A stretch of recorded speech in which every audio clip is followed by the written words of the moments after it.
തെളിച്ചമേകാൻ പൊൻപുലർക്കാലം വെളിച്ചമാകുമ്പോ നുറുങ്ങുവെട്ടം പക്ഷിപരാഗം തെളിച്ചു കാട്ടുമ്പോ വരുന്നു ദൈവം മനസ്സിനുള്ളിൽ തിളക്കമേകിടാൻ തരുന്നു ധ്യാന പ്രകാശമാർക്കും വിളക്ക് വയ്ക്കുമ്പോൾ നുറുങ്ങുവെട്ടം ഇറങ്ങിടട്ടെ ഹൃദന്തമെല്ലാം യുഗപ്രകാശത്താൽ മറഞ്ഞിടട്ടെ മനാന്ധകാരം യുഗപ്രസാദത്താൽ നുറുങ്ങുവെട്ടം.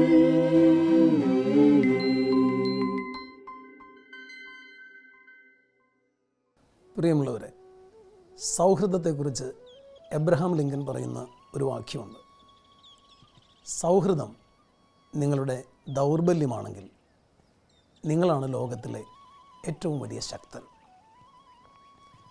നല്ല സുഹൃത്തുക്കൾ ഉണ്ടായിരിക്കുക എന്നതും നമ്മൾ മറ്റുള്ളവർക്ക് നല്ല സുഹൃത്തുക്കളായിരിക്കുക എന്നതും വലിയൊരു ദൈവാനുഗ്രഹമാണ്.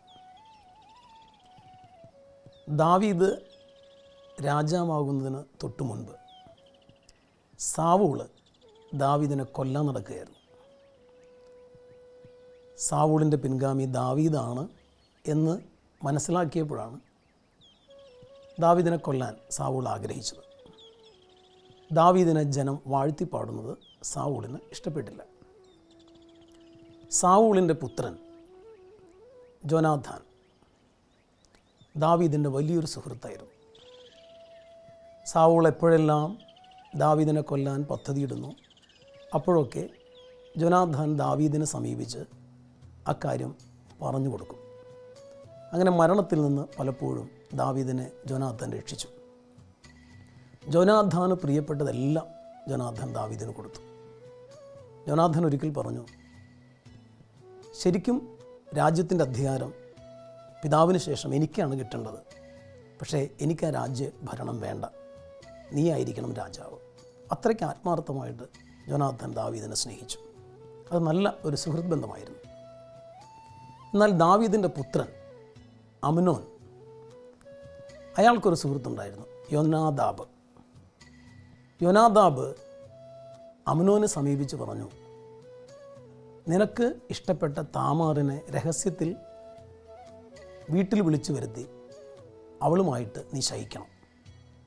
അങ്ങനെ അമ്നോനെ പാപത്തിൽ വീഴാൻ വേണ്ടി സാഹചര്യം ഒരുക്കി കൊടുക്കുന്നത് യോനാദാബാണ്. അവസാനം താമാറിൻ്റെ സഹോദരൻ അബ്ശലോം ഈ വാർത്ത അറിഞ്ഞപ്പോൾ അമ്നോനെ കൊല്ലാൻ നടക്കുക. ദാവീദിൻ്റെ മുൻപിൽ യോനാദാബ് ചെന്ന് അബ്ശലോമിനെക്കുറിച്ച് കൂടുതൽ മോശമായിട്ട് ചിത്രീകരണം നടത്തുകയാണ്. അബ്ശലോം അമ്നോനെ കൊന്നു. അമ്നോൻ വധിച്ചതിന് ശേഷം അബ്ശലോമിനോട് പക ഉണ്ടാകുന്നതിന് വേണ്ടി എപ്പോഴും യോനാദാബ് ദാവീദിനെ പ്രേരിപ്പിച്ചുകൊണ്ടിരുന്നു. അങ്ങനെ എന്നും തിന്മ നിറഞ്ഞ ഒരു സുഹൃത്തായി യോനാദാബ് മാറി. നന്മ നിറഞ്ഞ ഒരു സുഹൃത്തായി ജോനാഥാനും മാറി.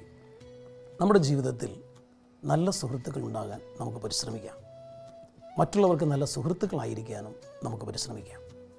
നല്ലൊരു സുഹൃത്ത് ഉണ്ടായിരിക്കുക എന്നുള്ളതും നല്ലൊരു സുഹൃത്ത് ആയിരിക്കുക എന്നുള്ളതും വലിയ ഒരു ദൈവകൃപയാണ്. ദൈവം നമ്മെ അനുഗ്രഹിക്കട്ടെ.